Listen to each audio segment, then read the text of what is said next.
Depuis plusieurs années, partout au Québec, des efforts ont été déployés pour réduire l'élimination des matières résiduelles. Malgré ces derniers, on estime qu'il y aurait encore 46 des matières générées qui seraient éliminées sur le territoire de la communauté métropolitaine de Québec, que ce soit par enfouissement ou incinération. Il est maintenant temps de changer cette tendance et même de modifier notre vocabulaire. En effet, il est devenu inapproprié de parler de déchets, alors que les matières actuellement éliminées constituent souvent une ressource de grande valeur. Tous ensemble, nous produisons d'immenses gisements à exploiter. Plutôt que de les gaspiller, pourquoi ne pas profiter de leur valeur, tout en contribuant à protéger nos ressources naturelles? D'autant plus qu'il est moins coûteux de récupérer, de réemployer ou de ne pas générer ces matières que de les éliminer.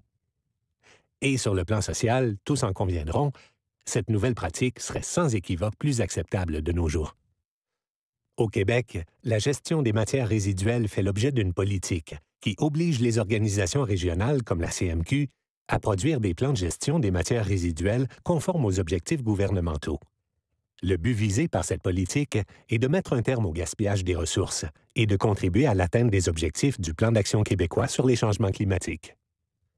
La communauté métropolitaine de Québec a la responsabilité d'élaborer et de coordonner ce plan de gestion qui est actuellement en processus de révision. Le territoire couvert comprend l'agglomération de Québec et les MRC de la Jacques-Cartier, de la Côte-de-Beaupré et de l'île d'Orléans.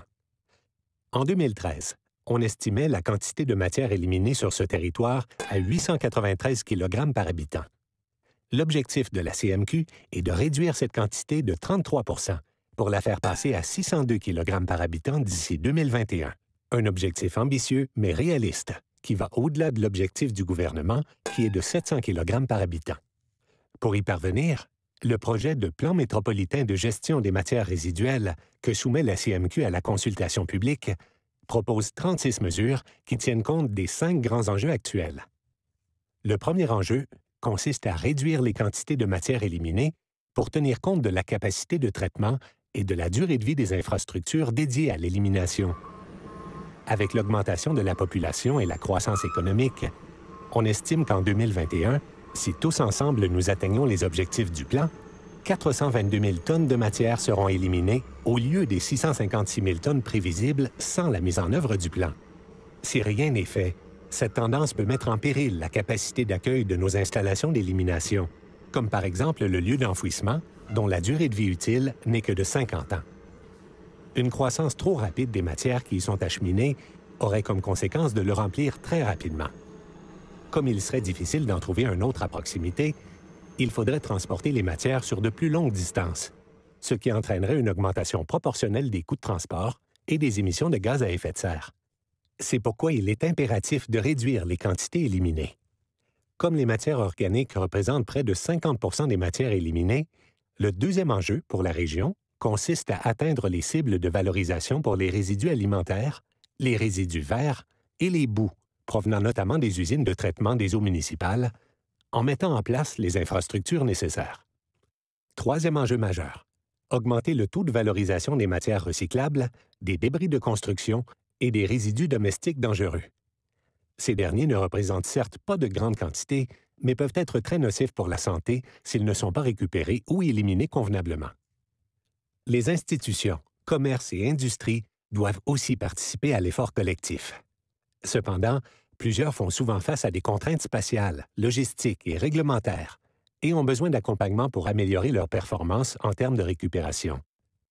Le quatrième enjeu consiste donc à s'assurer de la participation des ICI à l'atteinte des objectifs du Plan métropolitain de gestion des matières résiduelles.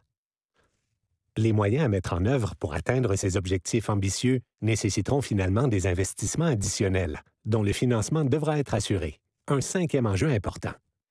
Outre l'objectif de faire passer de 893 à 602 kg par habitant la quantité de matière éliminée annuellement, la CMQ s'est fixé 4 autres objectifs à atteindre.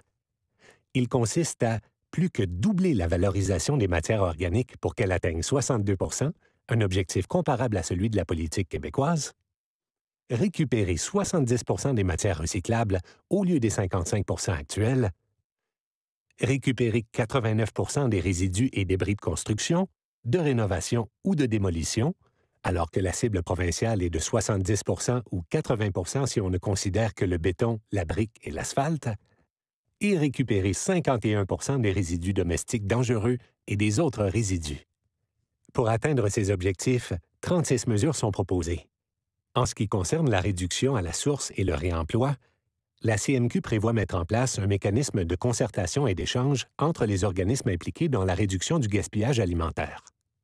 Elle compte également organiser des campagnes d'information et de sensibilisation sur divers thèmes en lien avec le réemploi, comme l'achat d'articles usagés, par exemple. Du côté des municipalités, les mesures peuvent notamment se traduire par l'adoption de politiques d'achat ou par de nouvelles réglementations, comme celles sur l'herbicyclage et le feuillicyclage, par exemple. Il est important de réaliser que les activités de réduction à la source et de réemploi sont à prioriser, car elles ne génèrent aucun résidu et permettent de réaliser d'importantes économies en termes de frais de gestion et de coûts de traitement évités. Du côté recyclage, on estime que globalement 45 du papier, du carton, du métal, du plastique et du verre se retrouvent encore à la poubelle. Pour augmenter le taux de récupération, tous les générateurs de ces matières devront être desservis par la collecte sélective.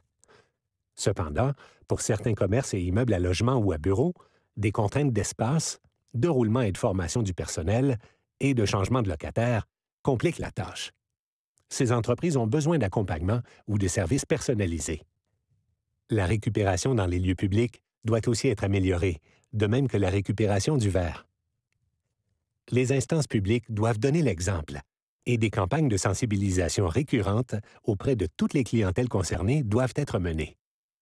Les débris générés lors des travaux de construction, de rénovation ou de démolition sont en grande partie récupérés.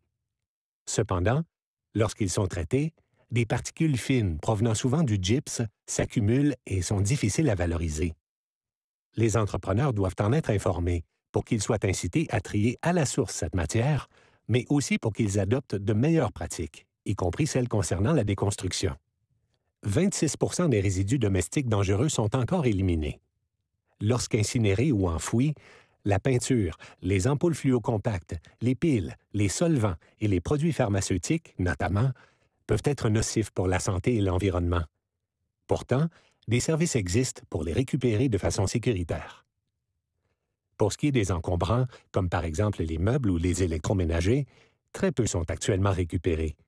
Des solutions efficaces doivent être trouvées pour améliorer cette situation.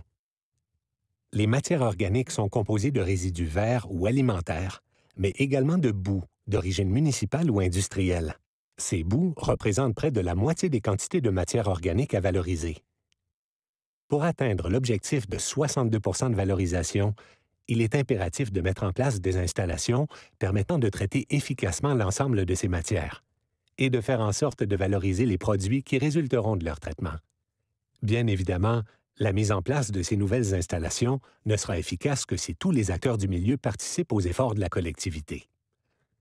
Enfin, rappelons que même si tous les objectifs du présent projet de plan sont atteints, la CMQ estime qu'il restera encore quelques 420 000 tonnes de matière à éliminer par année dans la région. Les efforts devront donc être poursuivis pour qu'un jour, seul le résidu ultime soit éliminé. Entre-temps, nous n'avons d'autre choix que de maintenir les installations actuelles en bonnes conditions et d'améliorer leur performance afin de garantir le respect des normes environnementales les plus élevées de l'industrie. Organisme de planification et de coordination, la CMQ n'est pas responsable de l'application de la plupart des mesures contenues dans l'actuel projet de plan. Cette responsabilité incombe en effet aux municipalités et aux MRC. La communauté métropolitaine de Québec doit cependant s'assurer de l'atteinte des objectifs de ce plan. Pour ce faire, elle favorisera la concertation par la mise en place de chantiers de travail avec divers groupes d'intervenants et par la création d'un observatoire pour le suivi et le monitorage du plan. De plus, la CMQ compte financer et accompagner chacune de ses composantes pour la réalisation de plans d'action adaptés à leur territoire. La prospérité observée depuis quelques années dans notre région a entraîné une forte augmentation de la consommation. Notre système de gestion des matières résiduelles doit être adapté au contexte actuel. Le plan proposé est réaliste et fixe des obligations de résultat aux municipalités. Ces dernières ne peuvent cependant agir seules. Citoyens et entreprises ont en effet le devoir de fournir les efforts nécessaires afin de permettre à la région d'allier bénéfices économiques et environnementaux. Tel est ultimement le but fixé par le projet de plan qui vous a été présenté.